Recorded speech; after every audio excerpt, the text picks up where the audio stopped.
Hello and welcome back to the Start a Glamping Business podcast. The excellent guests just keep coming on. Today we've got the founder of one of, if not the coolest startup in what we would call the glamping industry. Jeff may disagree, I know he's got bigger ambitions, but what he's doing is certainly within the scope of what we talk about on the Start a Glamping Business podcast. So Jeff Wilson, founder of Jupe, welcome. Just to start off, could you just tell us a little bit about Jupe as a business, the structures that you use, because they're really cool, and just your general business model, really? Yeah, super excited to be here. Thanks. Love everything you guys are working on. So Jupe essentially is the Ferrari, Bugatti of the glamping world. It is designed by the person that designed the Cybertruck. We built the first one, and the SpaceX engineer that built Elon's rocket going to Mars prototype in his garage. And we have taken a very high design approach to the sort of glamping structure.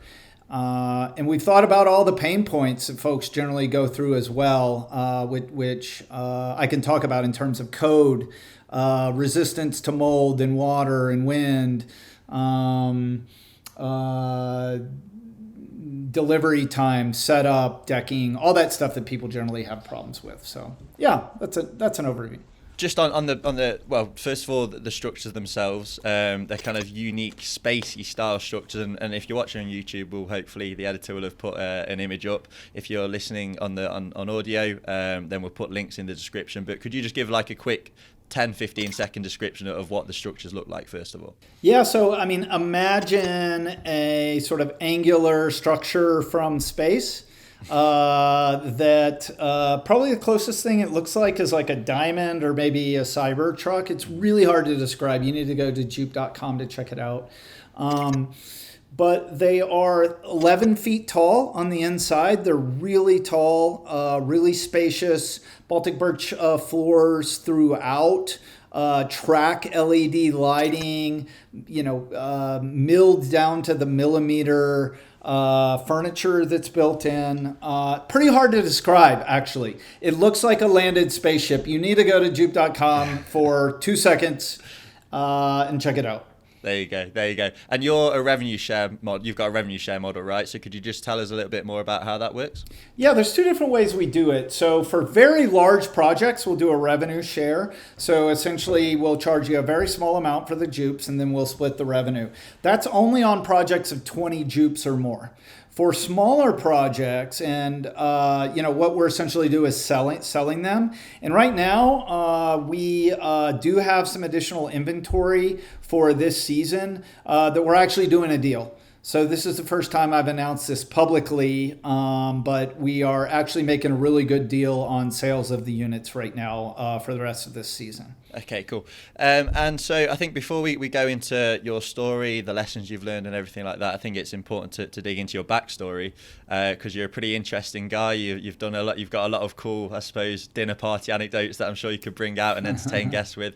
One of which is what you call the dumpster experiment, which will probably mean nothing to 99% of listeners. So I'd love for you to just tell us a story of how Jupe came about, and in particular mention that dumpster experiment. Yeah, so 8-9 years ago, I was an environmental science professor at a school in Texas and was frankly a little bored, but also wanted to do a radical experiment. So convinced the university to let me live in a 33 square foot dumpster behind the dorms for a year.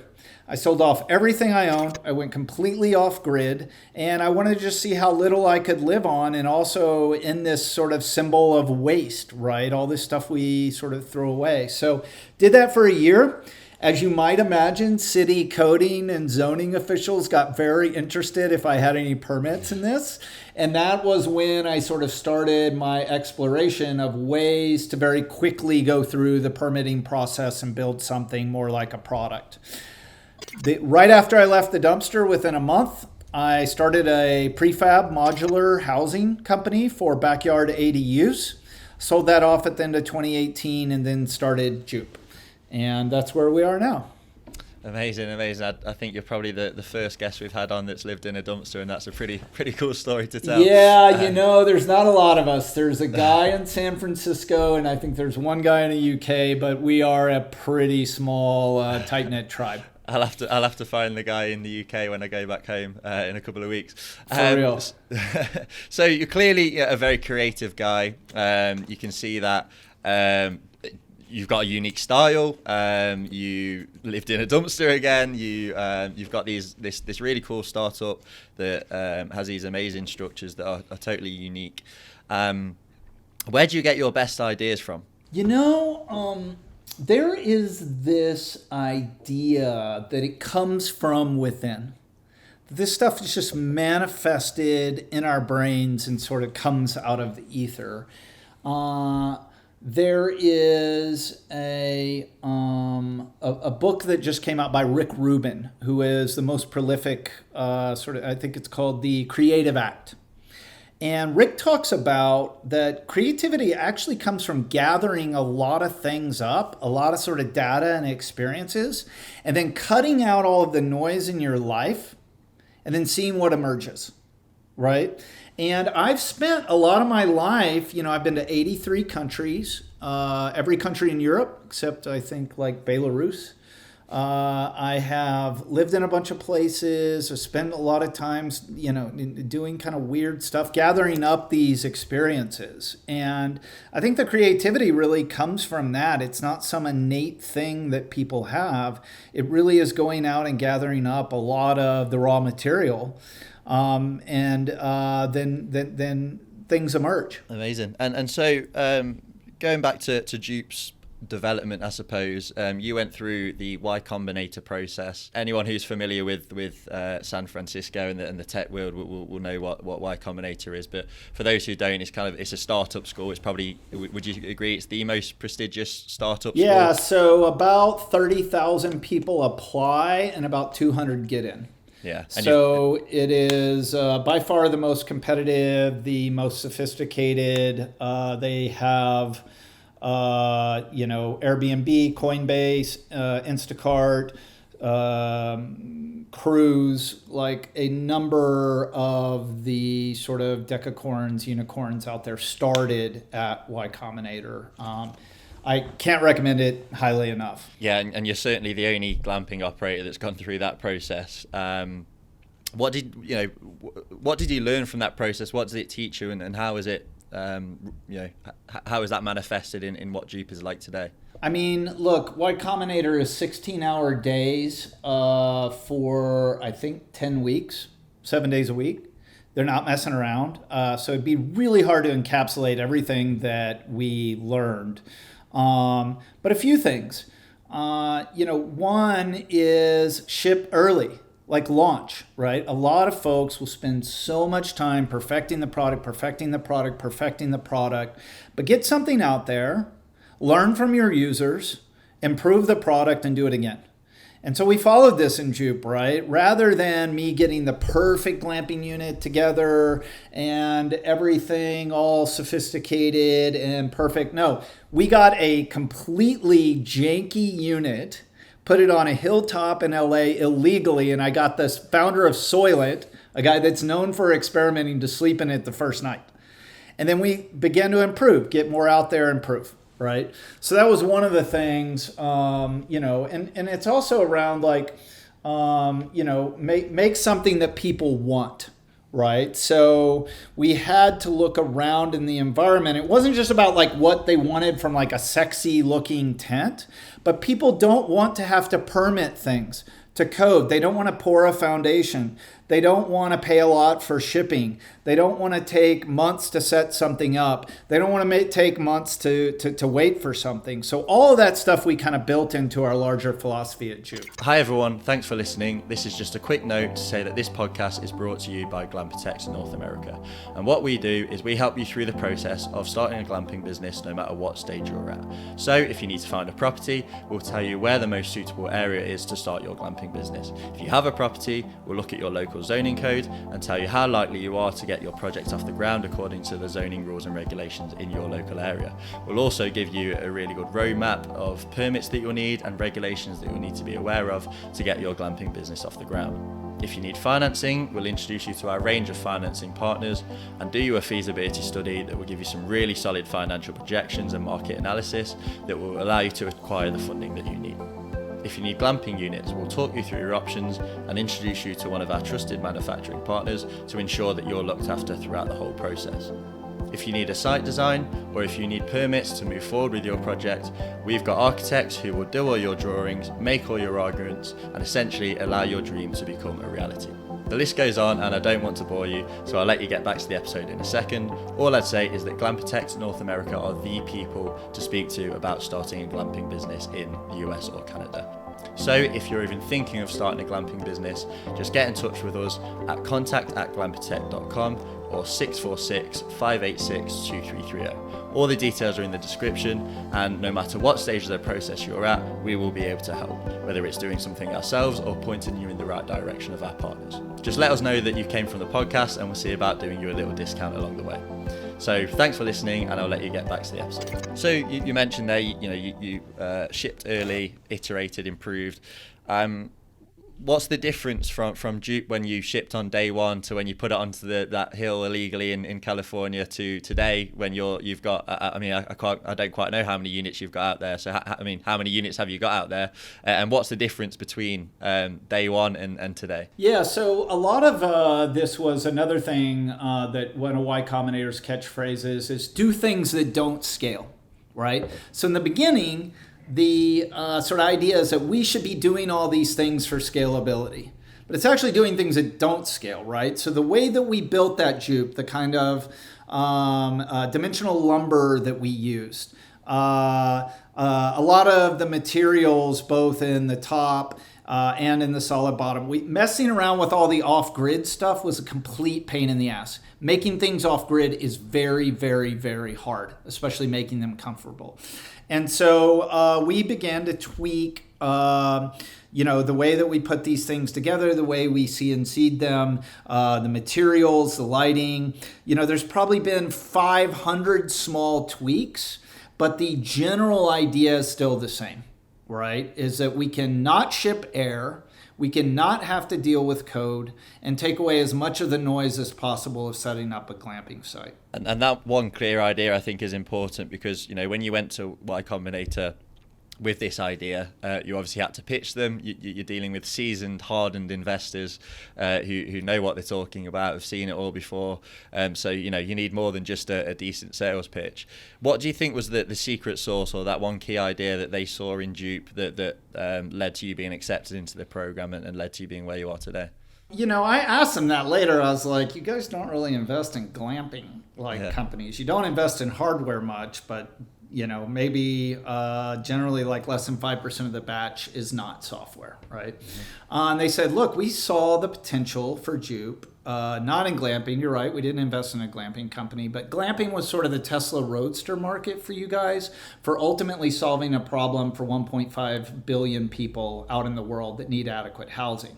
So if you guys can figure out how to make this very expensive electric vehicle, right, in the Tesla model, you could eventually make a much cheaper one.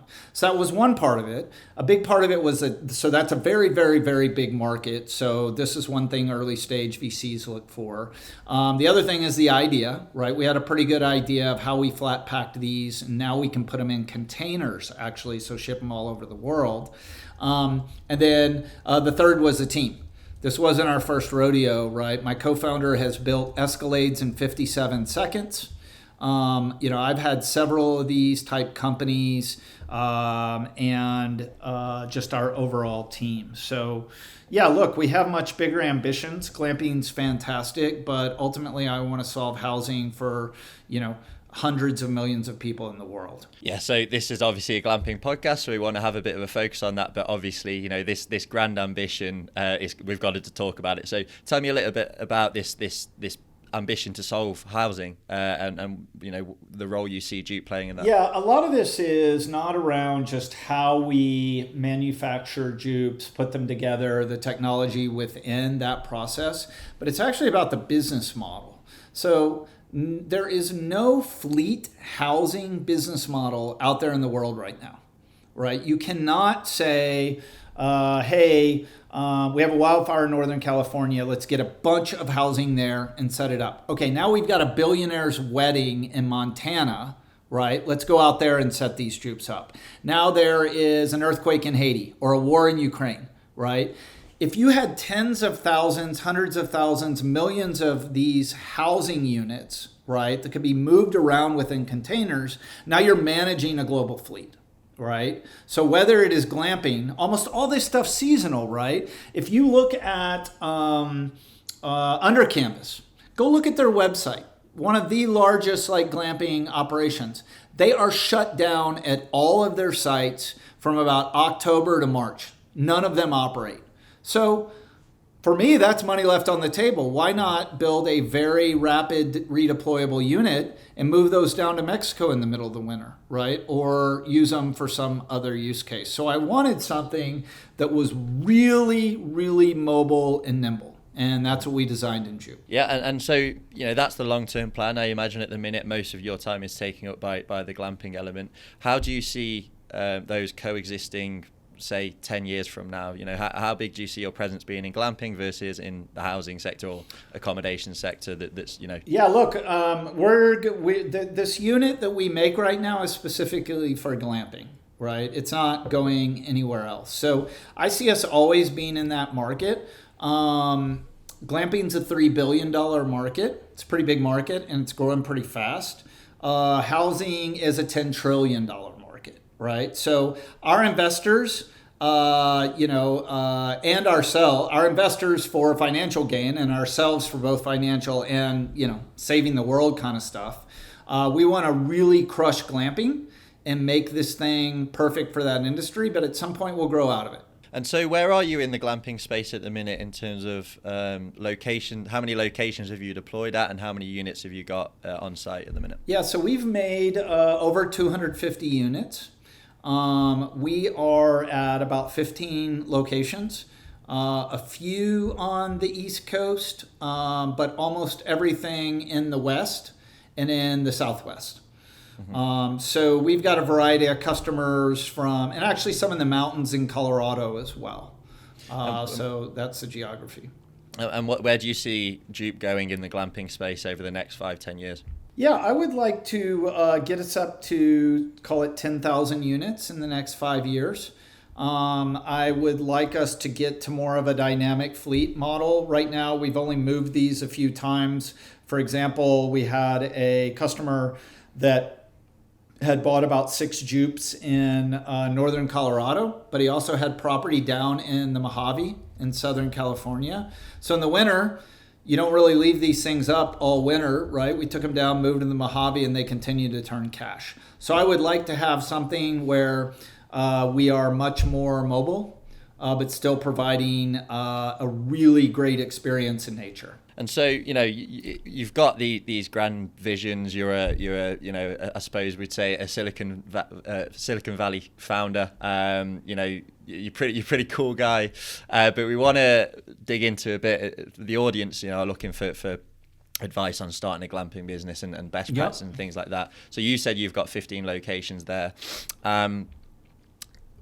You are a glamping operator, I suppose, and so I'd be interested in knowing, have you learned any lessons from deploying these units and creating these experiences in nature for guests, for wealthy guests as well? What are the kind of lessons you've learned doing that and the improvements you've made?